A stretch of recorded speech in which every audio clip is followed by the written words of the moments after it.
026-084-6539. So these are the topics that we've tabled for our conversation. I'm going to be sharing that with you now. 50 killed in protest over Ethiopian singer's death. That story is an African story captured by the Daily Graphic newspaper this morning. Gunshots at Atrinsua as Collins Dauda is pepper sprayed. The Chronicle newspaper reported that story. 400,000 private school teachers to lose jobs if Ministry of Education insists on teacher licensing. Daily Heritage and Macmenu Carlos Ahinkra in ICU after testing positive for coronavirus. Daily Post also reported that particular story. I've been joined in the studios by Mr. Kwesi Pratt Jr. And Honorable Timothy Atabwade Awontirim. Good morning to you, sirs, and thank you very much for your time. Let me remind you again that we're streaming live on Facebook, facebook.com/Pan-African Television. We're also streaming on YouTube, youtube.com/Pan-African Television. But you can also share with me what your thoughts are via my personal Facebook page, which is Kwame Owusu Danso, and my Instagram page, which is also Kwame Owusu Danso. I'm also on Twitter at Kwame Owusu Danso. So let's quickly start with the African story. And I want to start with you, Honorable Tim. 50 killed in protests over Ethiopian singer's death. Sir. Yeah, let me say good morning to you. It's been a while, and then good morning to Uncle Kwesi. You are chilling in beer. And our viewers out there. I think the eve of the lockdown that I left Accra for Tamale and eventually ended in Brekum, where my mother is currently domiciled. He's been there, he was teaching there, has retired. So back to Accra again, and then I wish to greet the people of Brekum that I met on. They were very nice people, and in Tamale in particular, I met a lot of people who watch you so diligently, and they are so in love with the station. I remember I was doing some exercise, jotting in the morning, and I met a lot of them. They were asking me what I was looking for here, and I told them my family, part of my family is here. They send their greetings to the panel and to your hard-working team. They really love the station. We thank them. We thank them. And 50 killed in protest over Ethiopian singer's death. Yeah, I think yesterday when I was glancing through the various international media houses like CNN and co, that I saw the protest, and the protest continue even up to this morning and so on. It is sad that a singer in his 30s has been shot and killed in the Ethiopian city. And I think the issue is basically, when I was reading the story, that he sang a song about the Oromo people, ethnic group. I think there should be a small ethnic group there. But earlier on, he had given an indication that his life was under threat. And my issue is that when people feel unsafe and they are threatened, and the issues are reported to the state security, and they do not take necessary steps to ensure that the fellow's life is protected, and for that matter, his family.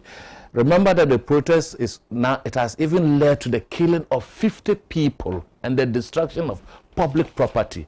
These 50 people are in their various stages, family members, loved ones, and so on, for the life of a single fellow who had sung a song in relation to an ethnic group in Ethiopia. We know Ethiopia has its own challenges of development problems and so on. I've been to Ethiopia before, and when you look at the economic status and their social issues there, it is quite something that they are perceiving seriously. If you look at their current development structures, within even the Ethiopian capital, you could see that there are new structures coming up.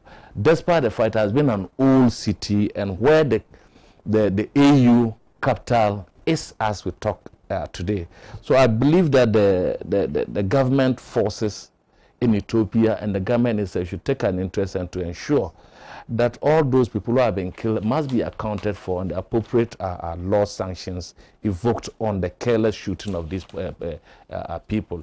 It is a right to demonstrate. It is a right to do anything you feel that the laws of the states are suppressing you, or even state institutions. And if people are demonstrating this 21st century, 50 of them can be killed, who are in various ways tied to families, eking an income, struggling to take care of their families. You can imagine the repercussions and the impact, not just on their family, on society, on the economy, and the bad image it is going to give to the country in the international circles and so on, especially in this period of coronavirus, where even the pandemic itself is creating a lot of havoc, it's creating a lot of fear, it's creating a lot of uncertainty. If people can basically be massacred like this, unarmed people on the streets who are demonstrating against a colleague or against a public figure, a musician who sang a song for the Oromo ethnic group in Ethiopia, I think that the state institutions must take up the issue, investigate, and the culprits brought to book. Thank you very kindly. Well, so the WhatsApp number again is 0260846539. And let me remind you also that we're streaming live on Facebook. I've seen your messages coming through on Facebook already.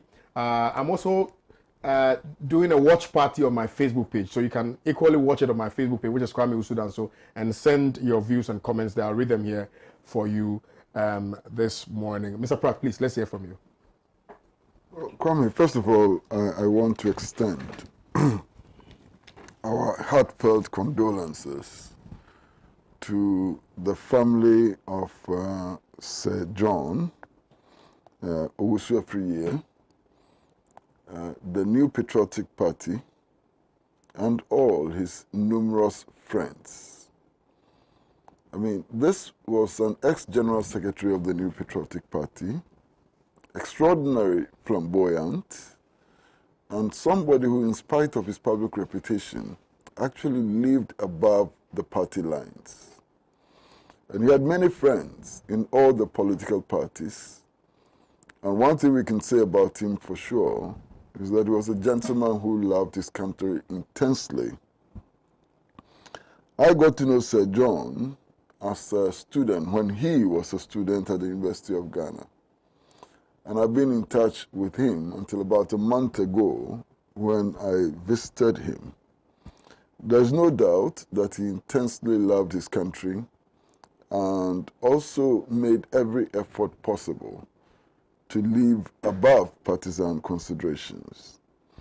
Indeed, one of the things for which he will be remembered, most intensely is the fact that he usually spoke in proverbs and said things that other people were unable to say publicly, and he said them with gusto, regardless of the consequences.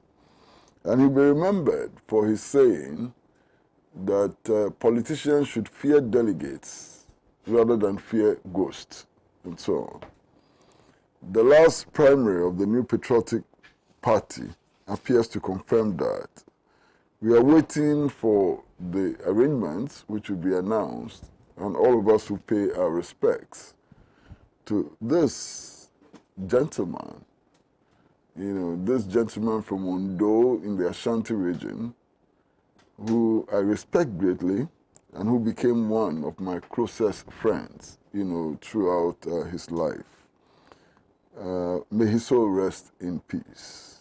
And Kwame, thanks for giving me the opportunity to pay tribute to one of my closest friends. Okay. In spite of ideological and political differences, Sir John was a very close friend of mine. And when I heard of his death yesterday, I was in tatters. I read of his death on social media around 11 p.m. when I was doing my late night work, And I couldn't believe it. So my first reaction was to call him, I tried his first phone. There was no response. I tried his second phone. It rang and rang and rang, and nobody picked it. And I said, this must be true.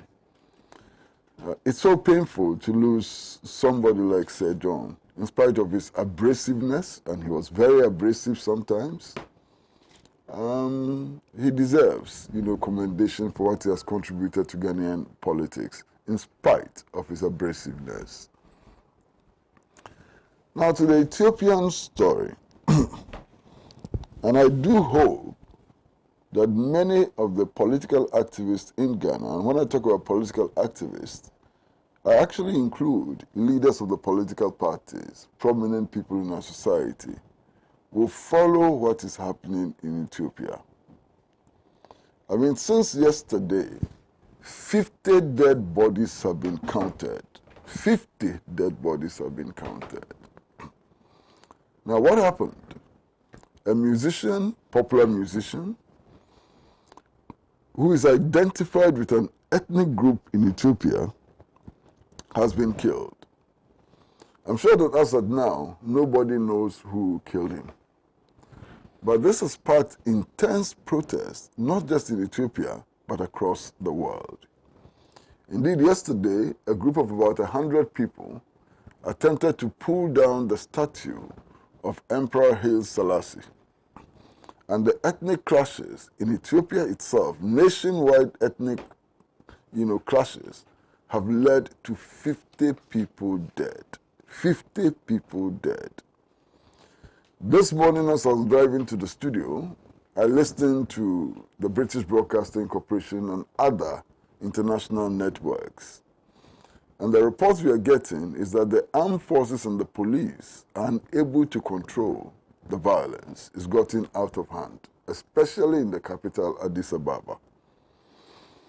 Now, those who are beating ethnic drums, those who are deliberately instigating ethnic tensions in our country ought to wake up. I mean, look, ethnic strife is one of the most foolish things that can happen to any country. It has consequences. People will die, people will be injured, property will be destroyed, and so on. What is most unfortunate is that the politicians who instigate these routes don't get harmed.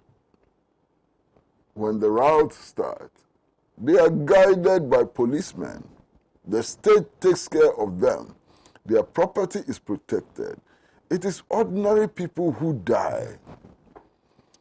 It is the underprivileged people, the people who are unable to make ends meet, the people who are struggling to pay the school fees of their children, the people who this morning don't know how they are going to eat, the people who are unable to go to work because they cannot afford transport fares and so on, the downtrodden, they die when big politicians instigate ethnic conflict. And I think we ought to wake up. Today, the New Patriotic Party is in power. If you go to the cabinet meeting, you find hours in the cabinet meeting. When they meet in cabinet to decide how to govern or misgovern this country, they do not identify themselves as Ewes and Achims and Ashantis and so on. They are united in the pursuit of their common objective. When they leave the cabinet meeting and they come out, when they leave the chambers of parliament and come out, they now come and make extremely foolish statements which makes us fight against each other whilst they continue to sit on our heads. We should wise up and see them for what they are, ethnic bigots who are interested only in the pursuit of their personal power and personal wealth. Why should Evers be singled out for a certain kind of treatment? Why should Dagombas be singled out for a certain kind of treatment?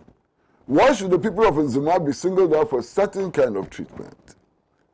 When the price of petrol goes up and you go to the filling station to buy petrol, nobody is going to ask you whether you're a Dagomba, an Ewe, or an Ashanti. We are all going to bear the brunt of mismanagement of our country.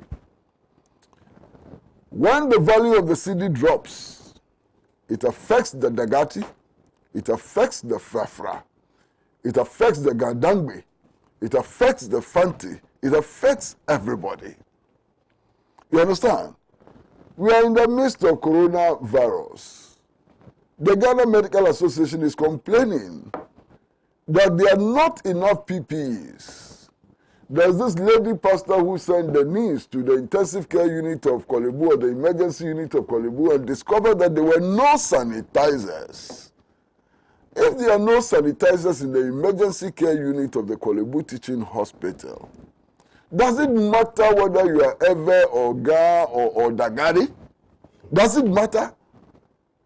Look at what is happening in Ethiopia.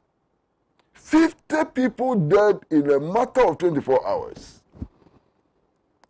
And usually, because our leaders who have no solution to the problems that confront us, our leaders who are unable to provide us with potable water, our leaders who are unable to improve access to housing, decent housing, our leaders who are not able to repair national infrastructure, when it's getting to elections, they panic because they know they haven't performed.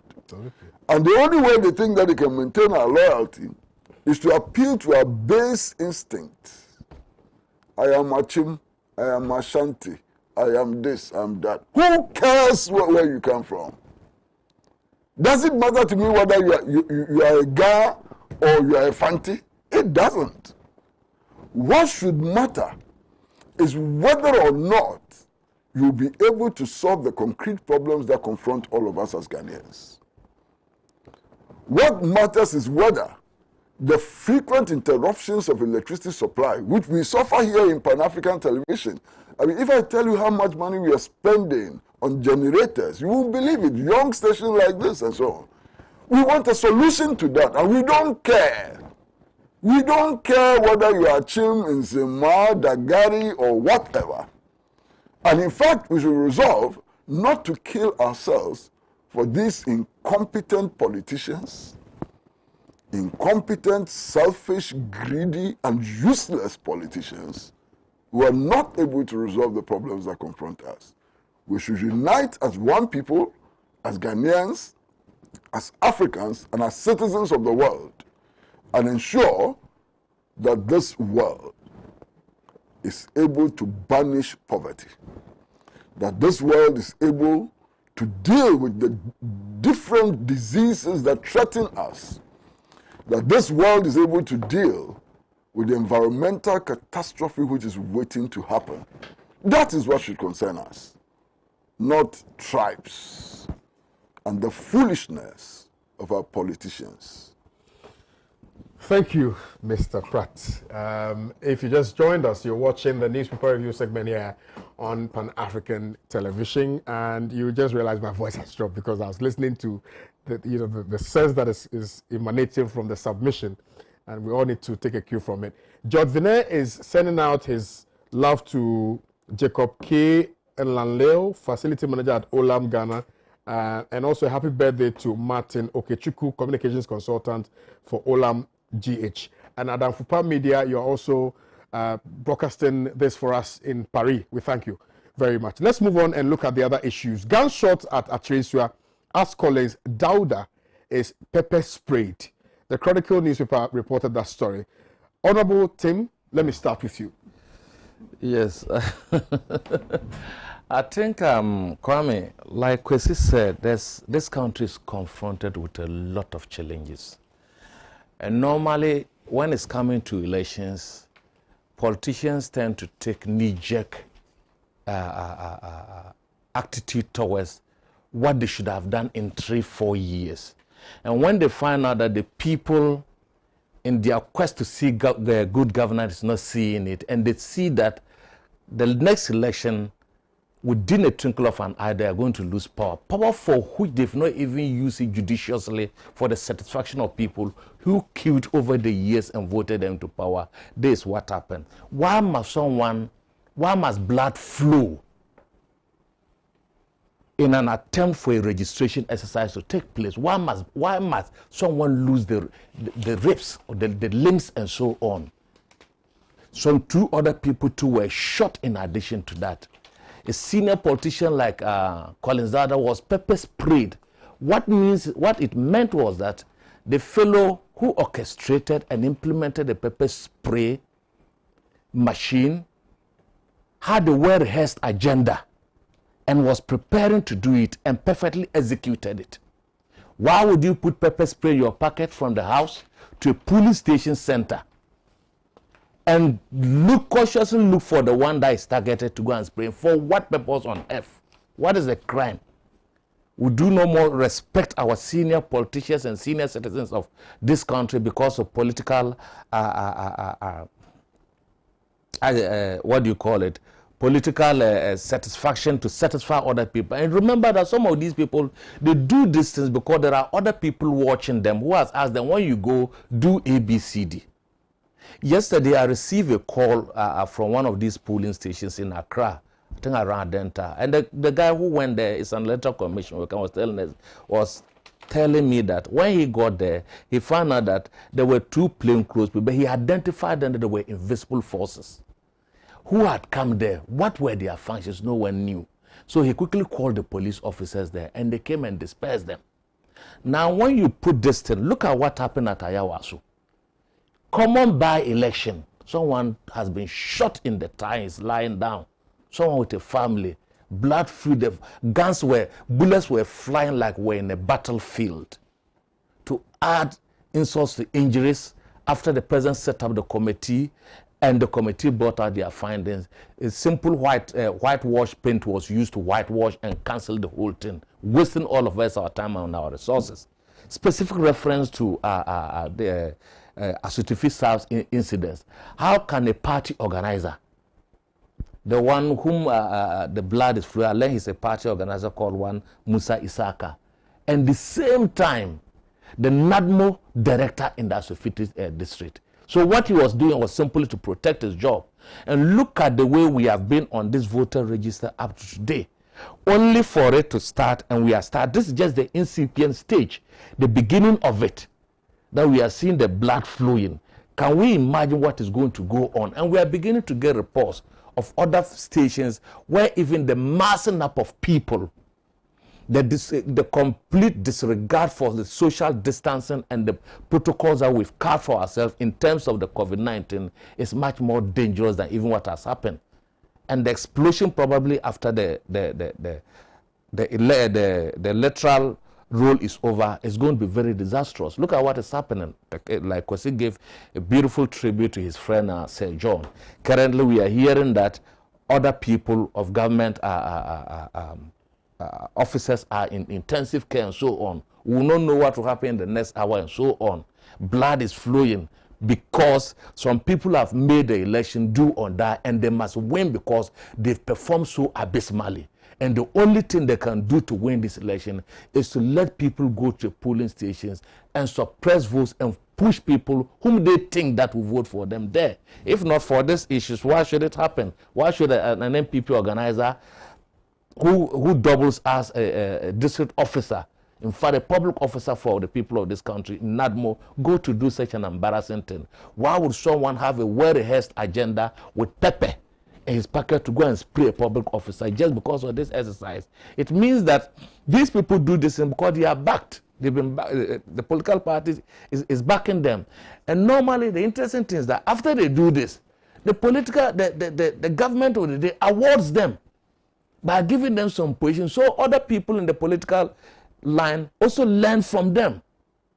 They learn from them and they begin to do the same, because when you don't do those things, you're not going to get a job, and so on and so forth. So for me, it's a condemnable act, but it all started because we've said it time and again that this government has underperformed abysmally. And because of the abysmal performance, the only thing that can save them is to ensure that a register is done. And even in this register, they push people to it. That is why the whole thing is like, when you go to the Volta region, they've sent soldiers there. The other day I sent you a text, I think that was yesterday. Yeah, yesterday. When the president read the speech, when he addressed the nation on the preparation towards the what do you call it, the voter registration, it was needless for the president to have mentioned that we do not need an ECOWAS West African register. It was completely needless. Where was it coming from? In any case, since we started this election, have we ever compiled a West African register? We have never compiled that. The register that the president used to win the election was never a West African register. And any time the issue of West African register come up, we know where they are pinpointing their fingers. In fact, they are pinpointing the fingers at our brothers in the Volta region. Because even the current vice president, His Excellency Dr. Bawumia, said it before the elections and so on. He said that they have the data about the voter the numbers of voters in the Volta region, and that they had done the analysis, and I think 10% gave them 70% of it, and they were waiting for the other ones. Look at the comment by Gabi Ochredako, saying that the numbers in K2SAF were so big and he didn't understand it. Culminating into these events is leading to what we are seeing today. It was needless for the president to have done that. And when the soldiers were massed up there, before Kusei Jack, the minister for defense also came up and decided to put figures out there and said some have been sent to the Upper East, Upper West, and so on and so forth. Because they've been caught pants down. Why didn't you do that? Why was that press conference not done earlier to ensure that this deployment is for ABCD? And the reasons they adduced for this was completely untenable. So for me, we are yet to see more of these things, because most of these boys who go to the polling stage to disturb also eat from there. They eke an income because the political party that they are working for pays them for doing that. In fact, they give them money to go around doing these things and disturb and so. So for me, I think the state agencies, state security, these days I've even lost trust in them, because even those that we are seeing now have been infiltrated, according to information, by invisible forces and other gangs that this the MPP people have put out there. Look, I had to receive information from this. Is it the I or something that were training in the castle there, where Atimanas has already uncovered the training and so on. These pockets of these people are even still in the system, and they've found their way into the regular police service and so on. When you do this, and then there's a cleanup exercise in future, then it tells us that we are witch hunting people into the police service. But when you look at the routes by which these people got into it, is so much. There's so much. It's a problem to the process of recruitment. We are currently hearing about some recruitment that is taken on, both in the police service, in the immigrations, and so on. Why are these things not made public and so on? The list is smuggled there. People are trained. They come and then execute political party agenda. If this country should break, like we see amply demonstrated in the case of the Ethiopian killing of the single fellow, we are all in it. And when we talk and people say, oh, Ghana is for Ghanaians and blah, blah. Togo is for Togolese. Benin is for what? It's for the people of Benin. Nigeria is for the people of Nigeria. So when you talk and say that this is the only country you have got, all other countries, their citizens have got their countries too. So we must manage our country well. We cannot use underperforming and say that we must win the election hook or crook. Look at a lot of businesses. Look at the promises of government. You haven't implemented the satisfaction of your own MPP people. I'm not even talking of the larger population. The promises you gave us, one district, one factory, one dump, one this, you name it. One student, one chocolate, warehouse, name it. Banks are collapsing, institutions are collapsing. Revenue is not being mobilized to the capacity of government expectation and so on. People are at the ports, they cannot clear their goods with a lot of challenges. Spare part dealers are all having problems and so on. So there's a lot of pressure. There's a lot of pressure on government. And who brought it? They brought it onto themselves, because they told us that they had a man to be able to execute their manifesto promises and promises that they made on platform. If today they've been caught pants down, one thing that hurts me is that anytime we talk about these things, apparatchiks of this government make mockery of us, they laugh at us, they sit on radio and tell us and regurgitate things and tell us that, look, the former government did ABC. Yes, because the former government did that, that was why they were voted out. You cannot for 4 years down the line and still be comparing your abysmal performance to a John Mahama administration yesterday. In fact, that was why the people of this country voted the NDC out of power. They've compared the apples and the oranges. They've seen who is better. And I'm believing that by December 7th, the people of this country will speak. And Kwame, remember that the last time I told you here that, look, sometimes it is good, whether it is by mistake or some divine intervention, for government to change hands. If government hadn't changed hands, for this government to exhibit this gross incompetence way beyond imagination, then would have been told a lot of fantasies and stories. Yesterday, Joy TV did a lot of work. They brought back the Occupy Flaster Hard demonstration people and spokespersons of it. And then interviewed and asked them what has changed over the 80 years. In fact, all the 4 people, they said they were disappointed and they felt that they were being used and they had been used to win political party, and that those, and we all know it, we didn't need to watch the Joy program yesterday, that all those who were in the forefront shouting today, where are they? They are from the Minister of Finance to GIPC, all of them have occupied government positions, and they've forgotten of those that they used for those demonstrations to the Flagstaff House or Occupy Ghana and so on. Okay. When we do this to our people, right, then we turn around and then at the voting, they want to use all crooked means and ensure that we put people on the bylaws. Like Kwesi said, look, it is the downtrodden who suffer most in terms of all this political incompetence and all political shenanigans that are happening. It is the people who go to the voting pools to vote for the leaders by deception of one village, one dam, one every district, a factory, and so on. And when we talk, they say, hey, free HSS has come to clear anything. Don't talk. When you laugh, free HSS. The people are aware, and these stories will begin to tell them more emphatically as the day passes by. Right. I have a few messages coming to us on Facebook. Let me read them out before I go to Mr. Pratt. Juliana Belinda Lamte Obri says, good morning to everyone on the platform. God protection to all Ghanaians. Honesty Ansa says, good morning, KOD and your panelists. EC and MPP knew they were in the position to control the situation that we are facing as far as the registration is concerned. That's why Ghanaians are compelled to go out and risk their lives. Now that it is obvious, now that the obvious is happening, they are now shifting the goalpost by saying we are responsible for our own lives. Didn't they know these things when these things were going to happen in the first place? The EC, MPP, and SC must be held responsible if the worst happens. Honesty from who? Tijani Amingo says, good morning to you, KOD. I like your outfit. Oh, you like it? It was made by Peter. His number is 0242 536 0242 536 And you sent this one in from Austria.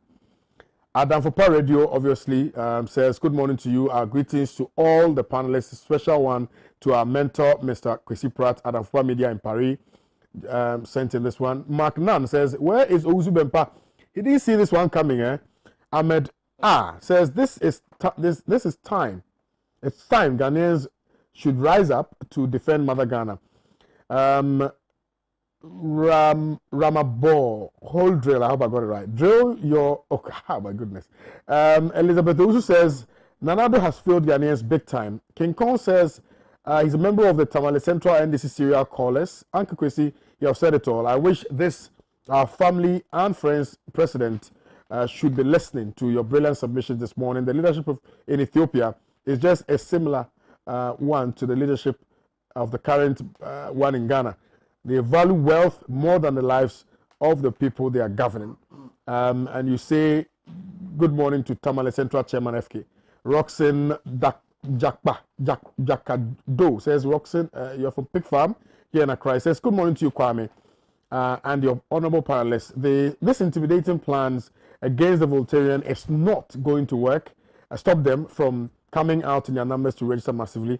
This, they can be rest assured. Ghanaians should rise up and defend Mother Ghana. Ajete Joshua Achu says, NDC, you do all. Mr. Pratt. You know, sometimes it's difficult to make public commentary. Listen, everything that is happening was predicted. We are where we are today because public servants entrusted with the responsibility for protecting us have failed us so badly. What happened at Achirensua has many dimensions. First of all, we are still seeing vigilante groups.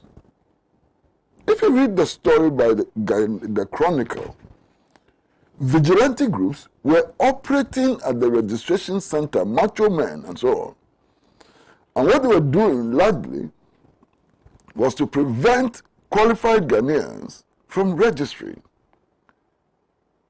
who gave militias and vigilante groups, which we are told have been banned, a renewed authority to decide who is a Ghanaian and above the age of 18 years. Read the story from the Chronicle. Why? When noises were being made about macho groups and vigilante groups and how they've been banned and so on, we made the point that simply enacting laws does not solve the problem. Here we are. Gunshots at Achirensua, gunshots. And this is the result of the activities of vigilante groups, as reported by the Chronicle this morning. There's another dimension.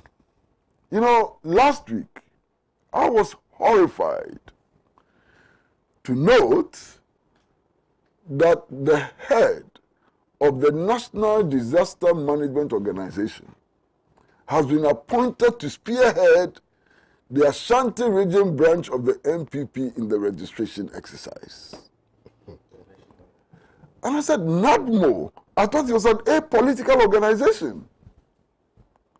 So if NADMO staff are openly working for MPP, they are MPP members openly working for MPP and so on, when there's a disaster, how can NADMO answer charges of political bias if those charges are made? I mean, look, have our leaders stopped thinking? Unbelievable. Now, you go to the report on Achirensua, and we are told that some of the people who were involved in the altercation with Collins Dauda are people working with NADMO, and they were in the polling station working for the New Patriotic Party. What is this? Massa, what is this? I said this a couple of days ago. I condemned the involvement of NADMO staff in the work of the New Patriotic Party so publicly and so on. And then somebody looked me in the face and said, but it also happened in the PNDC time. So what? In the PNDC time, all of us, I was one of them. The current president, His Excellency Nana Addo Dankwa Akufo-Addo, was one of us. We condemned that practice. And we fought against the PNDC because we wanted change. We wanted a situation where public officers will no longer be wearing party colors and be working for parties and against other parties. So the expectation was that if they come to power, they will act differently from the PNDC. Now they are in power, and there's no difference.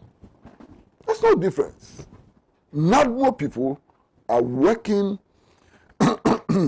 publicly. They are not even hiding. They are putting it on the front pages of newspapers about NADMO personnel who are abandoning their posts to go and work for the New Patriotic Party during the registration exercise. Are we not ashamed? Master, I'm scandalized, completely scandalized. But you see, that is not all. We are told that somebody actually sprayed pepper into the eyes of Mr. Collins Dauda. How did the person come by the pepper spray? He came from his house with pepper spray. He came prepared to do damage. He came prepared to fight. Now, the security personnel at the place, what did they do to ensure that people did not come with offensive weapons from their houses to the registration centers? Because pepper spray is an offensive weapon.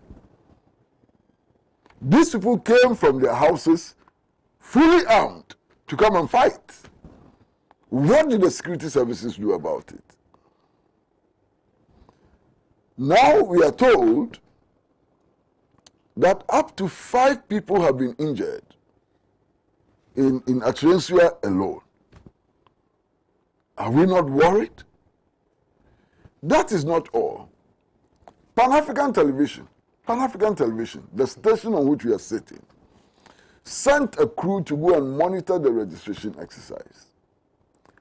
a woman who was identified as Antiama, who claimed to be a member of the New Patriotic Party, and who also claimed to be working for national security, attacked the Pan-African television crew.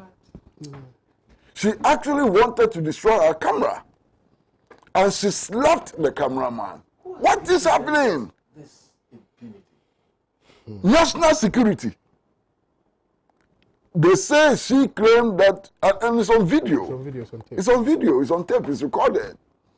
She claiming to be MPP and claiming to be working with national security and throwing her weight about. Do you know who I am? And so, who the hell are you?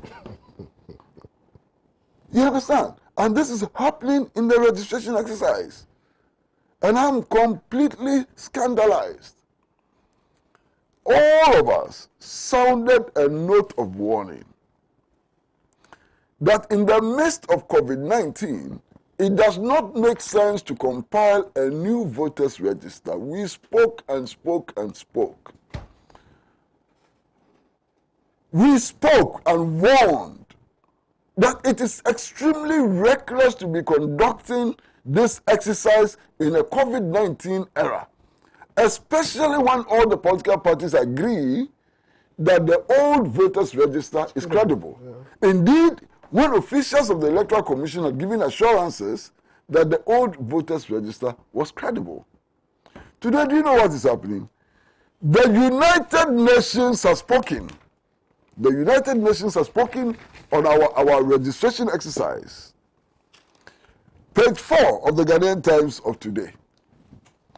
Dr. Mohammed Ibn Chambers, the special representative of the Secretary General and head of the United Nations Office for West Africa and the Sahel, has spoken. Listen to the Ghanaian Times report. He has cautioned Ghana to guard against the further spread of coronavirus disease, COVID-19, in the ongoing voter registration exercise. This is not me. United Nations has found it necessary to make this comment. In a statement issued by his office yesterday, Dr. Chambers called for immediate enforcement of safety protocols to protect the citizenry against contracting the virus, and so on. This morning, all the newspapers are warning, they're spreading the alarm that look, this COVID-19 outbreak could assume proportions beyond a pandemic. Why? Didn't they know? Were they not told? What did the Electoral Commission tell us? The Electoral Commission came and told us that everything was fine. The government had given them all the necessary things they needed and so. Look at what is happening at the registration centers. Are you not alarmed? Already, we are getting close to 18,000 cases. 18,000 cases. And my prediction is that by the end of next week, we will hit 20,000 cases. This country, at best, the best estimate I've had is that we have 200 ventilators. Look at the number of people who are dying, including big people in government and so on, or associated with government. They're dying. If even big people in government are dying from this, what will happen to the watchman? What will happen to the watchman? People who have access to ventilators, people who have access to the Bank of Ghana hospital, people who have access to the modern hospital in Legon and so on, they are dying. What about you in Sakasaka in Tamale? What about you in Wa? Who has no access to Kolebu, who has no access to the Bank of Ghana hospital? What about you in Pada? What about you in some small village, Gomwa Abura, and so on? What are you going to do? Even the big men access to ventilators and so on, they are dying. And they say that to keep their power, you should go into the queue without any precautions and go and die. I mean, what is happening, my brother? What is happening? In any case, since this exercise started, I haven't seen any of the big men joining the queue. Good question.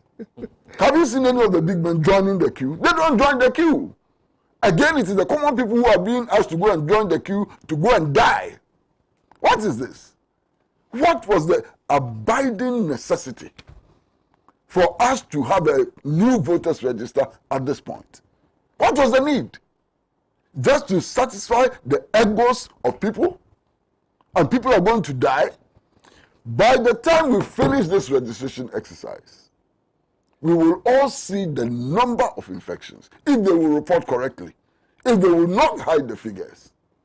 Why put the whole nation at risk? And then when you say, they say, oh, so if you don't compile a new voters register, would we vote on December 7th? If you don't compile a new voters register and we vote on December 7th, you cut the risk by 50%. Just a day's work. You cut the risk by 50% because now you are adding voter registration to election day. Absolutely. So two, yeah. Cut it by 50%. Stop the voter registration exercise and let's see what will happen. Yeah. I mean, the level of recklessness is unbelievable. And to what end? For what purpose?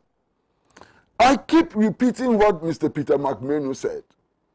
Mr. Peter McMahon, head of the campaign team of the New Patriotic Party, first of all says that his party doesn't speak for the Electoral Commission. And I agree, that is the correct position.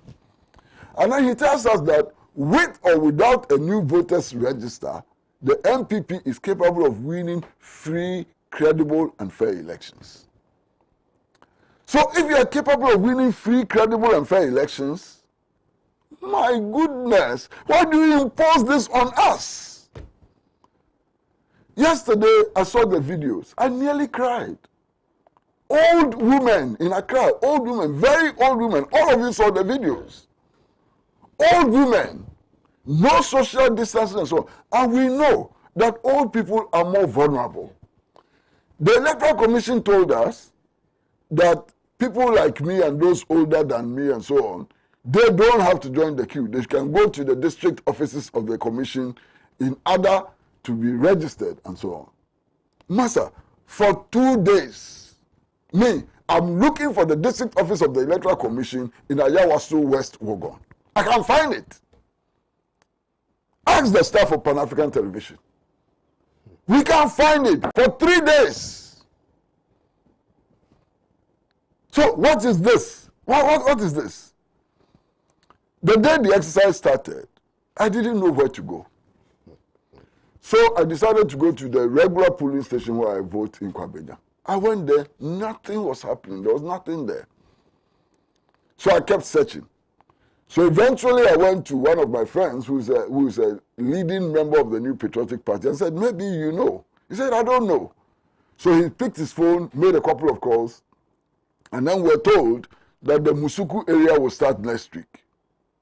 Now, here is me. I read the papers every day, and I can't find where to go and register. You understand? Me. What about the people who have no access to the newspapers? I'm very active in the media. I don't know where to register. What about the other people? What is happening? And this is all just to make sure that some people win elections. Win elections for what? Win elections for what? Me, I have decided that in spite of all these problems, I will register. You know why? I will register to make sure that this situation does not occur again. I will register to get the power to decide who controls the affairs of this country, to make sure that what we are in today will never happen again. That's why I'm going to register. I'm going to take the risk. In taking that risk, I am fully aware of the fact that I may not live long enough to cast my vote on December 7th. Because if I catch coronavirus in the process, where is the guarantee that I'll be living on December 7th? But I will risk it. I will try. Because we have to make a statement. We have to exercise our mandate to make sure that this nonsense never happens again in our history. What is this? Abba. And you know, Kwame, Well, raised the issue that Peter McMahon has adduced reason saying that with or without this they can win. But you also hear prominent people of the MPP saying that without the new voters register, they cannot win elections. They've said it time and again. It has been published, most of the tablets and so on. And then we also know that the contract that has been given. They are not tablets, they are newspapers. You understand? Yeah. Most of them said, even including the majority leader. You see, so here is a government that is having two sides of the issue. When it suits them, they come this way. When it doesn't suit them, they go that way. And we also know the amount of money involved in the compilation of the new voter rates. Definitely, a lot of people who have gotten contracts under this are going to get money. Thank you very much. And they were pushing hard for these things to come Thank you. Uncle Kwesi, I always listen to your contribution. God bless you. You send this one to us on WhatsApp. This one also says, good morning to you, KOD, and your viewers. I believe this new voters registration is the new way is...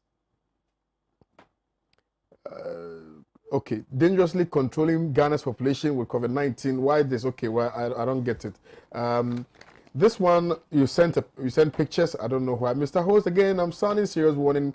A serious warning to NDC polling station officials, 2020 campaign team, top officials of the Pratt and President Mahama that if they misbehave recklessly this time around and allow this corrupt MPP bot EC to manipulate the machine to start the agenda 2020 Reagan election, we shall not forgive them. Report from an expert. I told you that, okay, the alleged jumping of the machine, where if the first person, okay, I explained to you that Griffith, who is the IT director of the NDC, has issued a statement to that effect. He says that we should dispel that. It's not true. So please, Charles from Mina, thank you very much for your message. But yesterday, if you watched the morning show, I read out the statement that he issued relative to this subject matter. Good morning to you, KOD. Tell those who are whipping up. The matter to which Griffith responded was that if you vouch for 10 people, your name will be eliminated from the list. That's the matter to which he responded. Absolutely, yes. Okay. Yes. There's another matter about people who haven't gone to the polling station. They were the first people to be registered, and yet there was 15 already on the list. So there are two separate matters. That issue, that's true. That's very true, Mr. Pratt. Thank you very much for the clarity. Tell those who are whipping up ethnic sentiments should free their minds and think when spiders unite, they can tie down a lion. My condolences to feared delegate, said John. His death should have been avoided, but Ghana. John Enchi, Efie Kumazongo, says, greetings to John Mahama, Michael Otu, and Grace Ayemsu. We, the Western Youth for Justice, will register and vote out this super incompetent Akufo-Addo for Mahama to come and give us the justice we need. We friends and families of Takoradi kidnapped girls. John, convener of Takoradi kidnapped girls demonstration. Thank you very much, sir, for your message today. Good morning to you, Kwame. God bless. God has a way, I beg your pardon, of changing tyrant leaders with or without the people's vote. Hajj Faisal in Kaswa. KOD, all the security personnel chosen for the voter registration duties in the country are all card-bearing members of MPP. All their ministers in the Ashanti region have their polling station in the MPP chairman's house in Kumasi. James from Kumasi. There was a reportage also from the Bro and Hafo region that sought to suggest that the polling center had been moved to the MPP chairman's house. We've not been able to verify that particular assumption, but we will today, hopefully. Tafik Kaswa 94 says, good morning to you. I want to remind the good citizens of Ghana, today is the third day of the voter registration exercise. Be part of this history of round 2 of Nanado, the Free SHS president, the NAPCO president, the Nurses and Teachers Training Allowance Restorer for the future of Mother Ghana. God bless our homeland Ghana, make it great and strong. You say in regards to Mavis, Hawa Kumsin, Mustafa Abdul Hamid, Honorable Alexander Afenyomakin. Thank you, Tofik 94 Kaswa. Good morning. In fact, the development of the military along our borders has nothing to do with COVID-19. If for any reason at all, why was the military not deployed at the initial stage of this pandemic? In fact, even a child born today can't understand that logic. Careless government, only their political dirty interest. Jawe is watching you. This one also says, Good morning to you, Champion KOD, and your panelists, especially Mr. Pratt. What is happening in Ghana is a total failure of leadership. President Akufo-Addo, the EC and the MPP have failed badly.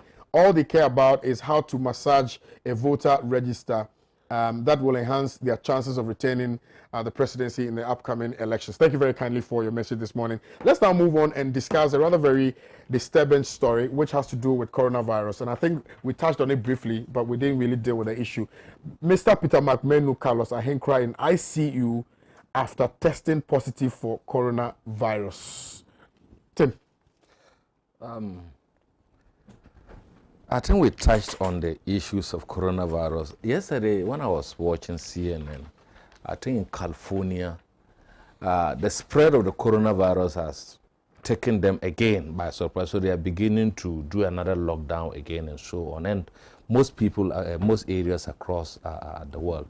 But like, if people like Carlos Ahenkra, what is his name, McMenu, the campaign manager of the MPP, whose lifestyle, that what they do is that they sit in air-conditioned cars, air-conditioned rooms, and almost all the time they are protected, can be COVID clients today, and they're even in intensive care. Sad to say, because it can happen to any other fellow.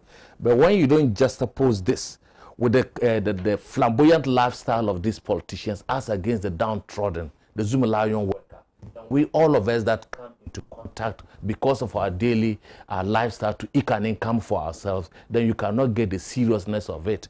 But you see, God has a way of making all of us humble.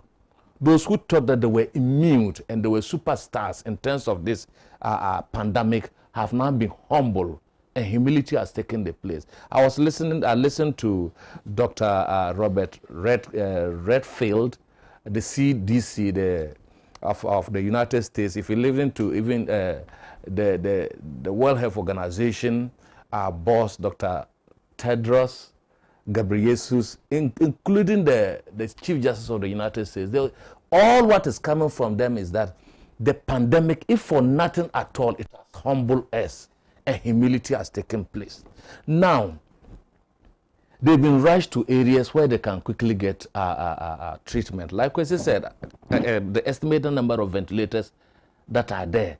Looking at the fact that today we are doing this our electoral registration exercise. Can you imagine at the end of the day where issues of the protocol, the electoral commission told us that look, they've put in everything that will ensure that there will be observations and that the PPEs have been acquired in advance, enough PPEs and so on. And when you look at the day 1, day 2 of the exercise, how people are massing up, not because of fault of DS, but because of what has been brought, that we must do the electoral roll, hook or crook, whether we want it or not. Some people are vowed that the electoral roll must be done before they can maintain power.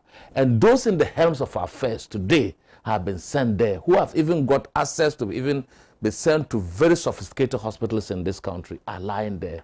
We can only wish them well and say that, look, when you throw a tennis ball to the wall, it comes back to you. When you've been given the power to lead the people, and you lead the power to the satisfaction of you and your family and friends members alone, and say that all of us can go to hell, then I think that God in his own wisdom is speaking to us through this pandemic that is engulfing us. And no, it has no respect of persons. Today we are crying that our big brother, and Kwesi said it, Sir John, with all those things is gone. The interesting thing about Sir John's death is even that, look, he's not going to get the befitting burial that he's supposed to get, because people who die in the COVID time, government takes over the body and dispose them at the will of government. So even he died at the time that I learned that the sister has also died, the mother has also died, all this in the same family. And if all these things are nothing to go by, as we talk today, there's no any cure for it. Yesterday, it's the same thing. The current drug on trial that has been manufactured, the United States are going to purchase everything, and they are asking for more. So until they get enough to treat their own people, we are not going to get most of these drugs that has been recommended down to us. So there's completely no cure for it. And for us, we feel that the government should be leading us in terms of its protocol, ensuring that the police, as we have today, when you go to electoral commission, the police are standing there helplessly looking at the people, what they are doing. They cannot even talk. Sometimes I feel that they have a belief that who brought this issue onto us? Who are those who are supposed to ensure that we do not mess up today we are doing? Even in the face of increasing figures, the figures are going to 18,000. Uncle Kwesi is predicting that by next week to go up to 20,000. It may even exceed that. The deaths are come. Health workers who are supposed to be in the forefront today are dying. Just yesterday also, I was listening that I heard that the Minister of Finance had made available 80 million Ghana cedis to pay to frontline workers. And that the frontline workers who are even doing, the Minister of Health has not even submitted the data to the ministry. Whom are we telling? Today is another story about frontline workers. Tomorrow is this and that. The stories are so disjointed, inaccurate. You cannot get the head and tails of it. And these are people in the front line. So for me, I think that we want to wish Carlos Ahinkra, McMenu, and other officials who might be in the same line, any other fellow within this country. Whether you assume lion worker, whatever, we are all of the same capacity. Want to wish them well. Thank you very much. Pia Owusu on Facebook says, good morning, my father Kwesi, may God bless you. Fuad Muhammad says, thanks for your work. Anointing Samuel says, nothing can stop us from registering. We will, and we will vote against this government. Eric Silvanos, Larry Redu says, good morning to KOD. Please, I sent the videos yesterday. I hope you saw it on your WhatsApp. And please tell the MPP government that JM is coming like a guy from Takrade, Kansawodo. I hope I got it right. KwaZulu King says, Muhammad the Messiah is coming back. Alhaji Audu Isa says, useless exercise. Good morning to KOD. The very politician who sees himself as savior, but his words are more devastating than that of the ganja master. Mohammed Taxon. Kweku Ahaji says, my health or my civic duty as a voter. Everyone is blind in Ghana today. Vivian Louise Akwalu says, Griffith should wake up and monitor the issues on the grounds rather than sitting in his office and issuing disclaimers. All the allegations are very, very true. NDC, wake up and use the young ones who are ready to work in the interest of the party. Eva Korek says, no one should ever believe Nanado and Baumia. They are full of lies. Rosalind Echa Ajima says, I am afraid for this country because no matter what, after the end of the registration, so many people will contract the coronavirus. But is the president serious at all? He is putting our lives in danger just because of his selfish interest. Fuseni Zokefel Sani Turawa in Asamanka says, good morning, KOD, and your panel, especially Uncle Pratt. KOD, Dr. Nyahotamaklo said it in 2017. A Ghanaian would learn a bitter lesson for voting for Nana Dankwa Akufo-Addo. Thank you very much. Bernard Mona, you're doing the watching. Good morning to you. Sam George, you're doing the watching. Good morning to you. Inisa Fuseni, you're doing the watching. Good morning to you. Afenya Makin, you're doing the watching. Good morning to you. Mr. Pratt. Oh, Afenya Makin, my brother. You know, I was supposed to meet him in Winneba. I drove all the way to Winneba and his phone was shut. I said, no, don't do that. No, don't do that. What kind of behavior is that? And he's supposed to be my brother. He's my nephew, actually. Okay. You know. I see. And he did me some wagadre. I said, no, don't do that. Don't do that. But anyway, no problem. Master, the situation with COVID-19 is alarming. Last week, I heard the General Secretary of the Ghana Registered Nurses and Midwives Association, and he did a few media rounds, and he was emphatic that they don't have PPEs. He actually mentioned one clinic that they went to, and the whole clinic had 2 PPEs, and so on. Then, 2 days ago, the Ghana Medical Association actually issued a statement complaining that they didn't have enough PPEs.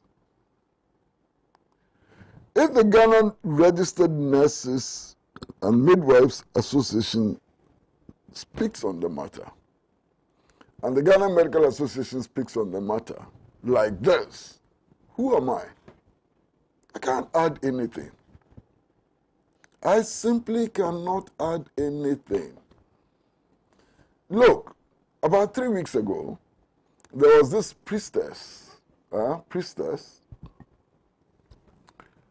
who went to the emergency unit of Kolebu with her nephew. You remember? And she came out complaining in a video that there was no sanitizer in the emergency unit of Kolebu. Sanitizer. Sanitizer. Oh. Meanwhile, we are told that Kolebu manufactures sanitizers. So what is happening? What should I add? And the cases keep rising and rising and rising. There's nothing you can add. You understand? It's alarming. It's frightening. And I get so pissed off when officials come and tell us that, oh, don't only look at the rate of infection, look at the rate of recovery. Is that an achievement? My brother, the science teaches us, the science of COVID-19 teaches us that 98% of those who get it, with or without treatment, will recover. 98% worldwide. So how does recovery become an achievement? Now look at the recovery to look at the recovery for what? And then sometimes they play the numbers game with us. Oh, only so many people have died. Yes, only so many people have died. If your father was one of them, would you be talking like that? Yeah, only so many people have died. If your wife was one of them, would you be talking like that? Yes, only so many people have died. If your daughter was one of them, would you be talking like that? They shouldn't insult us in addition to what we are going through.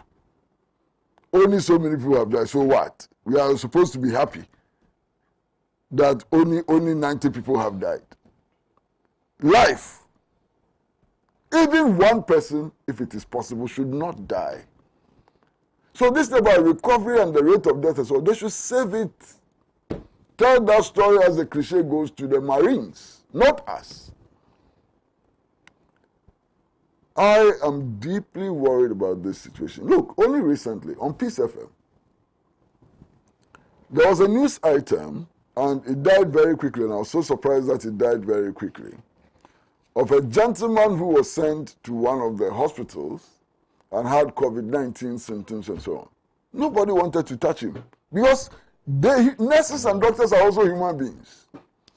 I mean, since this pandemic, 100, and this is the figure for last week, 100 doctors and nurses have been infected. Are they not human beings? You think they are suicidal?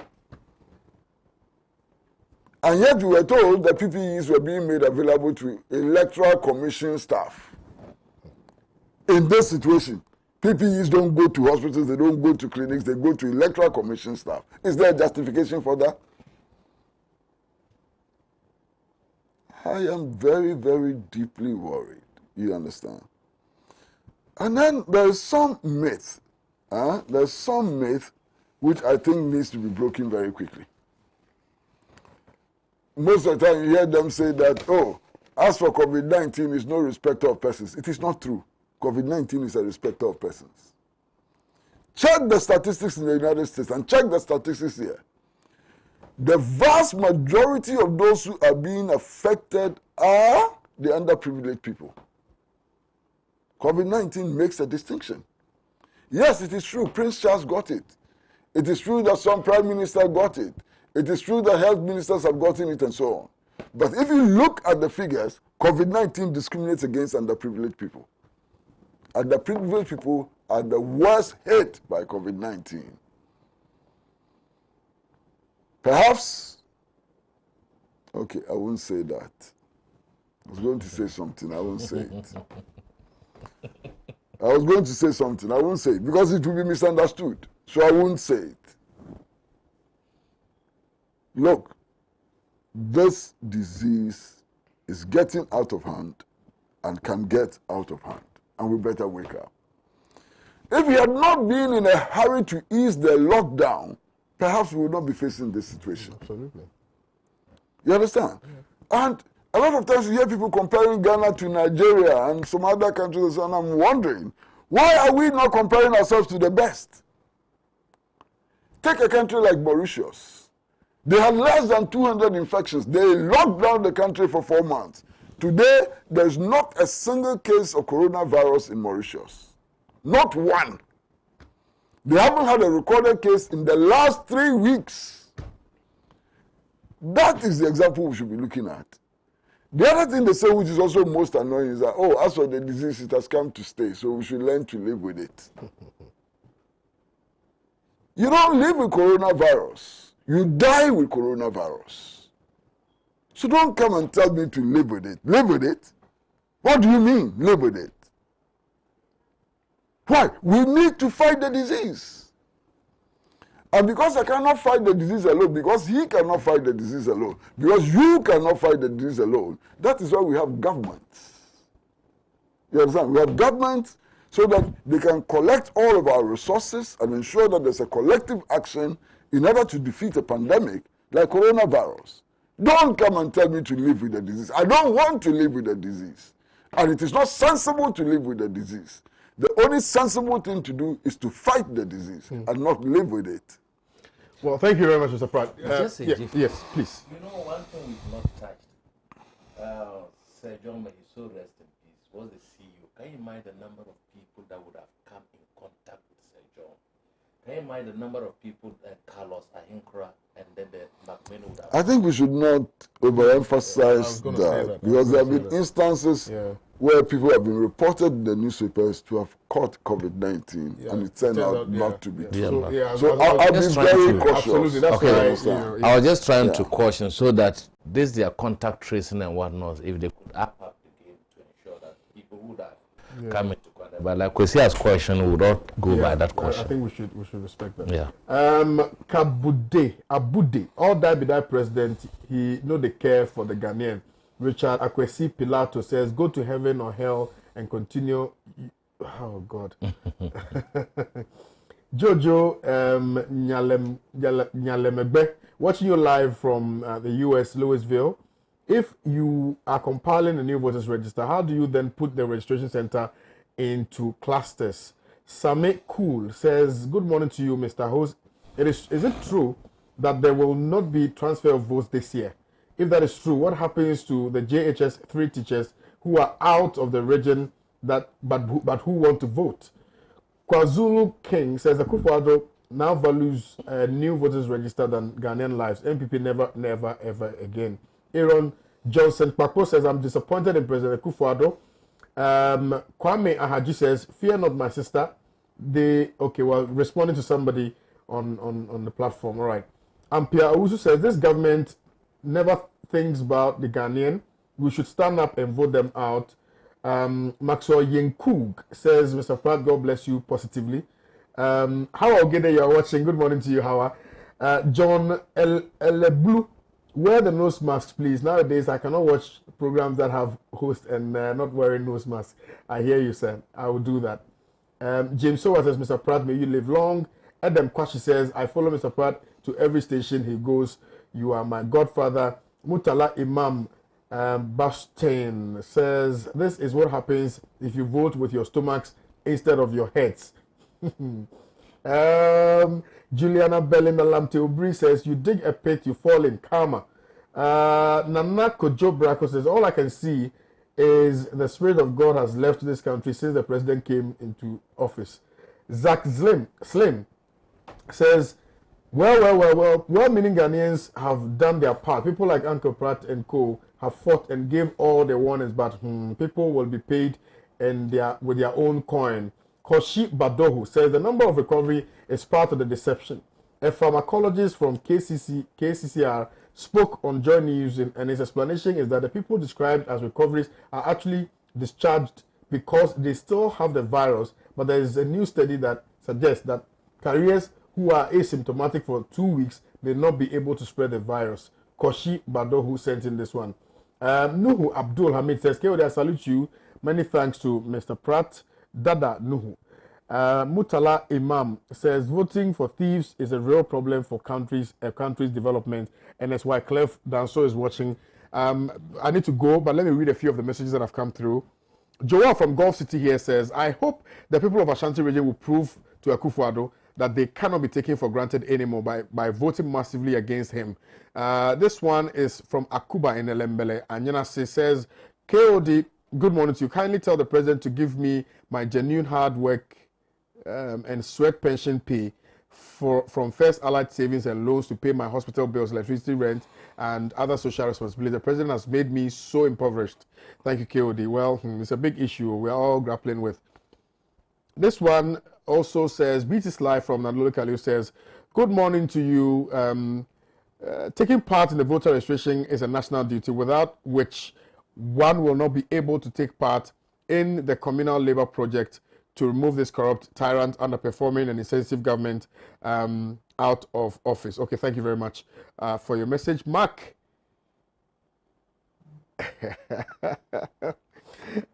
Charles Taylor of Tamale says, we are sending a strong message to the polling station officers of the MPP to be careful about what they intend to do when the registration hits Tamale Central in the last days. We will deal with them.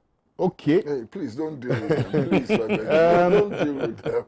Kwame Dennis, your mom's burial is on the 4th of July 2020 at Tapa Amanya in the Oti region. So all friends and sympathizers of Kwame Dennis must join him bury his mom.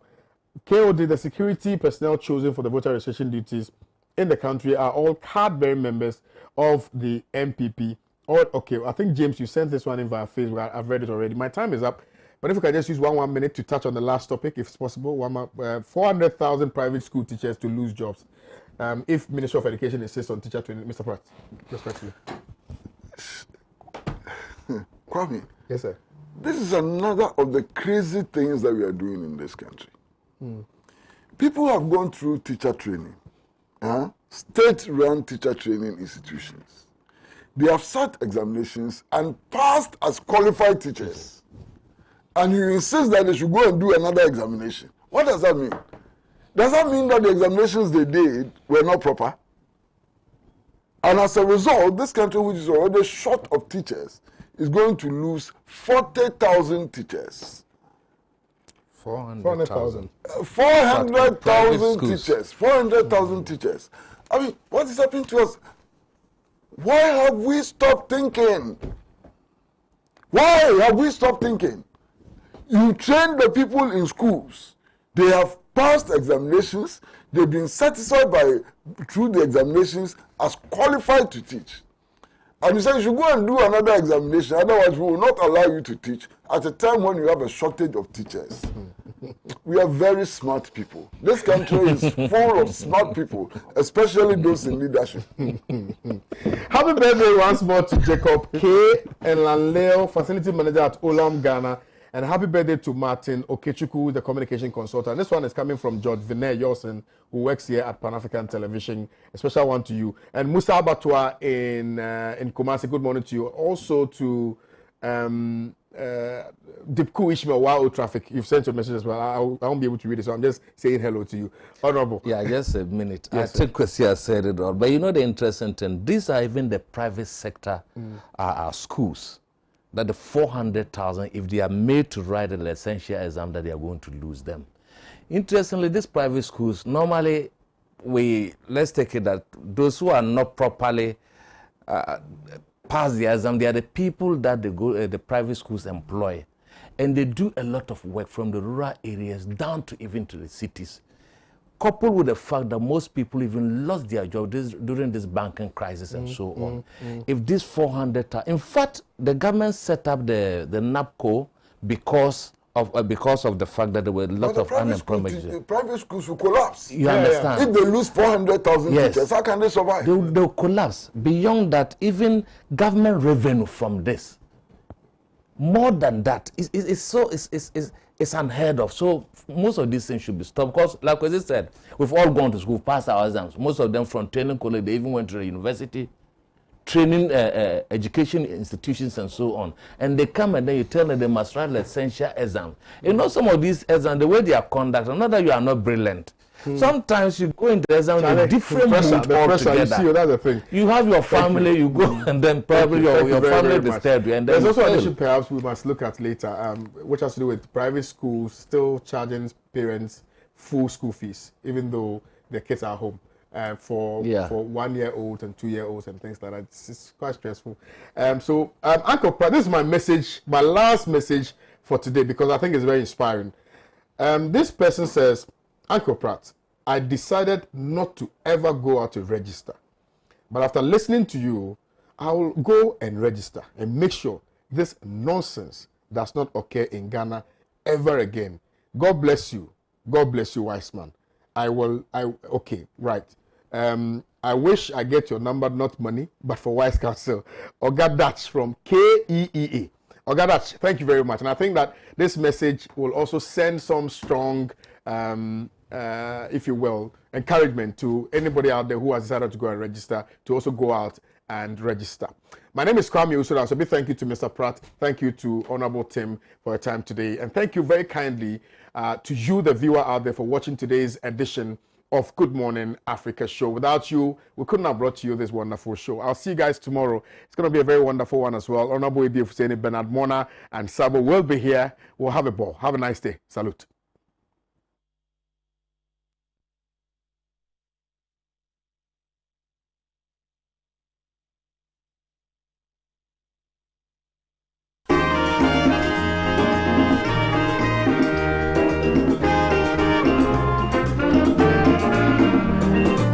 He has labored, he has suffered to lead his people into the land of freedom. He is the Redeemer and the champion of liberty, of human equality.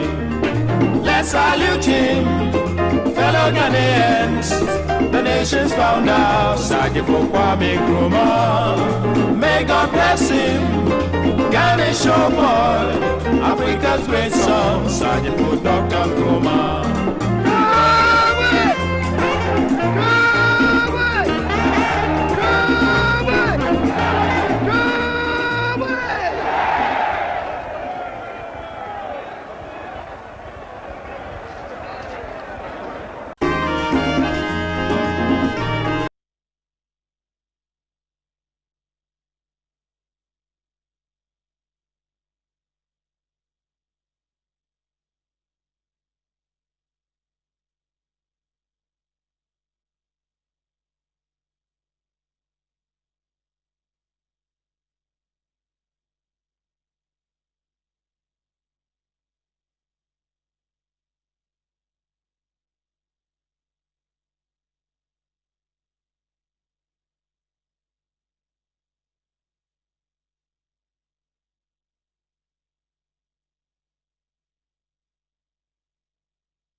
Truly African.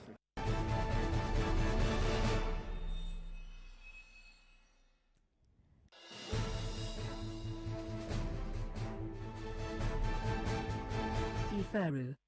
Introduction. Iferu by Flora Nwapa was first published in 1966.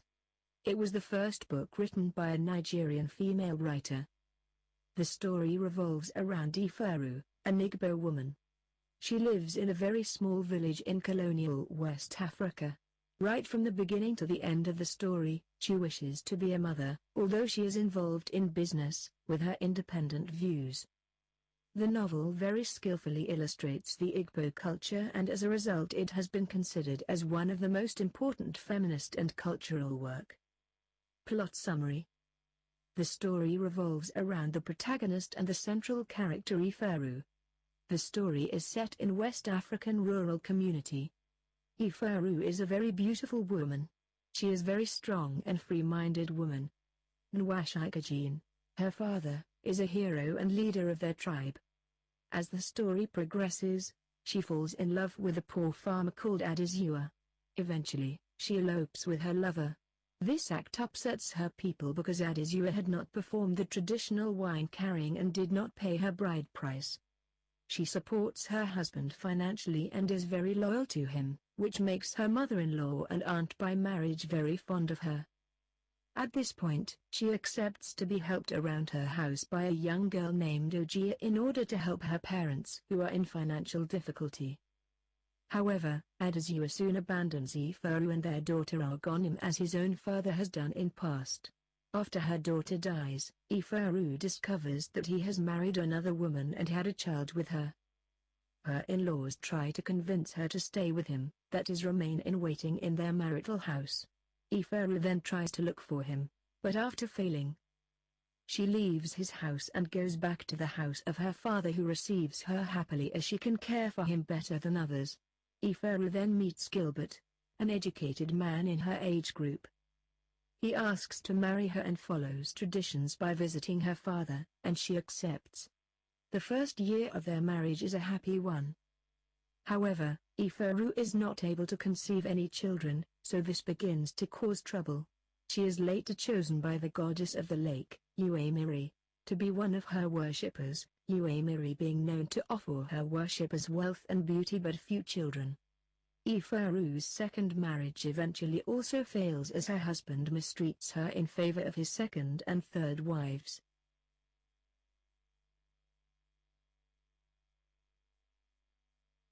Iferu. Introduction.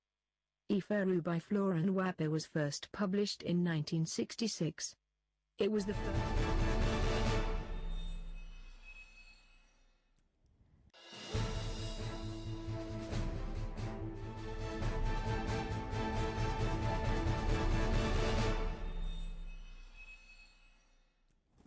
Hello, good evening. Welcome to the couch. My name is Pratt. Yes, another Wednesday. Book review as always. We are continuing from last week's book. Last week we were having a conversation by Ifuru. It's the novel by Flora Nwape. Benjamin corrected me 1,000 times. It's a Nigerian author. The book was published in 1966 as number 26 in Herman's African Writers series. We understand that is the first book that was published in Nigeria by a woman. And so last week, if you watched, we kept on harping on the historical significance of this book. Last week also we spoke about the theme of feminism, which comes up quite strongly in the book, and we engaged in a little debate about feminism and what it means today. More importantly, the question had to do with whether this book is a feminist book or it's not, and just like all the critics around the world, have spoken about, we are not too sure if it's a feminist book in the strict sense of feminism, but we all agree that the protagonist in the book exhibits traits that can be considered feminist. So welcome to the show. Thank you for staying tuned to Pan African TV from morning, till now. We are happy to come your way again with this book review. Please do not forget to join this conversation via our Facebook page and also via text and via WhatsApp. Now, my guest or my fellow conversationist this evening is Hilda Smith-Tonyi. She's a global development worker. She's a business consultant and she's a practical life coach. Hey, Hilda. It's great to see you again. Exactly. Same here. Same here. I have been waiting patiently to continue the discussion. Right? Yes. So I'm glad to be here today. And you look as lovely as last week. Also. Same as you. Aww. I love the thing that you're wearing. It's a bubu, right? Yes, it's a bubu. Yeah. I love it too. In this cold weather, it doesn't hurt to have something you can pull around your legs. Yeah, I should get one of those. You should. Yeah. And then it's very comfy as well. I can imagine. Okay, so, last week we did a bit of summary of the book. We did some themes, do you want us to rehash, or do you want us to just zoom in? Well, it's up to you. I'm in Okay, your house. Yeah. You're in the couch. Yes. Let's rehash. Let's rehash. Okay, so I think that basically last week we were speaking about the book Ifuru. I mean, phenomenal book. Strong woman, independent, very business-minded, and the challenges that she went through. I think that, as you highlighted earlier, feminism became our favorite. I mean, your favorite, which we try to debate that it's not your hardcore feminist kind of book. You know, it's more relaxed. It shows the ideals of a woman who is strong and who knows what she wants and goes in for it. So basically, that was what we discussed about. I think that we also spoke about the theme of children in marriage and in the home, and how important it is that if one gets married and then doesn't have children, it becomes a whole problem, which Ifuru, went through both in her first and second marriages. So basically, I think that that's what we discussed. That's what we looked at. Well, allow me to read a little something from a critic, you know, over the internet. And this is what the person essentially had to say in terms of themes, right? And you just spoke about that. That's the importance of children and love in Igbo marriage, entrepreneurising nature of women, spirituality and superstition, and then sacrifice also.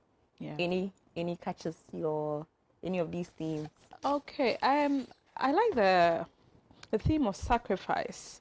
You know, I think it was very pronounced in the book, because I think they were traditionalists. I mean, they were not Christians, even though we had some Christians in the book. I mean, Ifuru's second husband was supposedly Christian. So he had a Christian name. Yeah, you know why I'm saying supposedly. He had a Christian name and all that, but basically it was traditional African belief. So they had to see the DBS who had to let them do several sacrifices, either to look for something or to atone for something. So I found that very interesting. And the reason why I find it interesting is that in these times, people still believe in sacrifices, you know, and I'm not against anybody's religion, but some of the things that are sacrificed and how you have to present yourself in Ifuru, having to not do certain things on certain days because it will displease the gods and etc.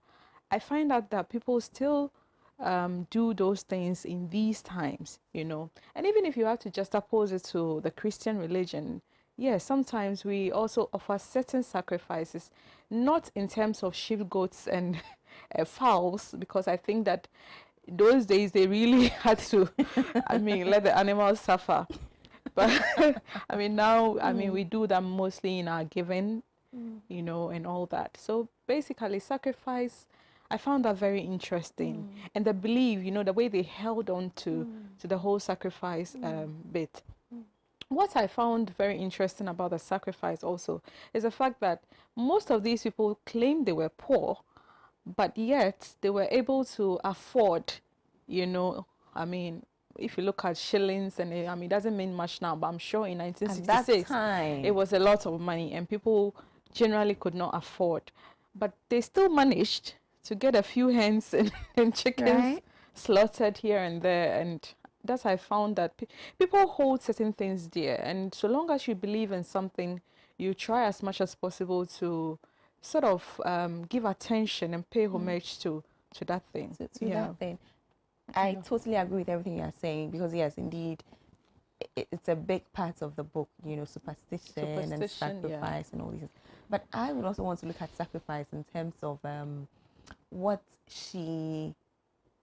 Ifuru has to give for, what word am I looking for? Just everything she has to sacrifice as a woman to keep that societal expectation going. But did she sacrifice? I think she what, did. What did she sacrifice? I think she did so much. You know, all she did to make her marriages work. But you know, Efuru is, I think there's this, she is the architect of her own misfortunes, if you put it that way. You run away from home. That's go and live with them. What sacrifice? That's a sacrifice. She was coming from a well-to-do background. Her father was well known, but yet she decided that I want to go and live with that's a poor sacrifice man. for love. Oh, this kind of sacrifice. That's a sacrifice. So I'm looking at her. Okay. And all the choices she makes, you know. Choices, but not sacrifice. Definitely sacrifice. What? You can disagree